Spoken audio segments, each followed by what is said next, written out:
Welcome to our channel. Today we how to backup credit report evidence with annualcreditreport.com easy tutorial step-by-step clearly. Visit annualcreditreport.com in your web browser. This website is the official source for free credit reports in the US. Once the page loads, locate the Request Report button and click on it.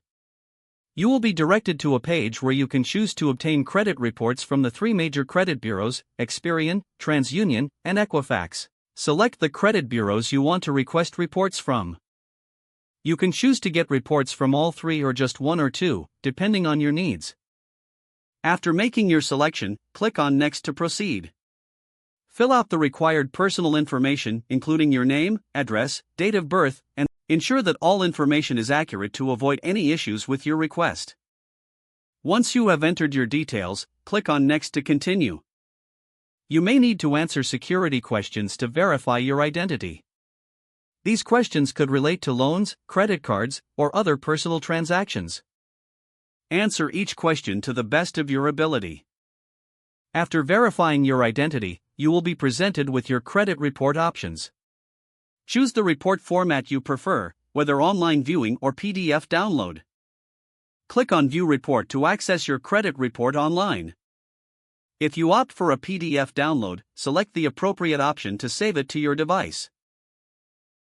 Review your credit report carefully for any inaccuracies or unfamiliar accounts. If you find any errors, note them down for dispute later. When you're satisfied with your review, close the report if you viewed it online or keep your PDF files safely stored on your device. Consider printing a physical copy for your records. This process allows you to effectively back up your credit report evidence. Remember that you are entitled to one free report from each bureau every year. Repeat this process every 4 months for comprehensive monitoring of your credit reports. Stay vigilant and proactive regarding your credit health. If the page does not load, refresh the browser or try again in a private or incognito window. Make sure you are using the correct email address, then retype it carefully to avoid small typos. If your password is not accepted, use the reset option and create a new strong password you can remember. Don't forget to like this video and subscribe to our channel for more step-by-step tech guides.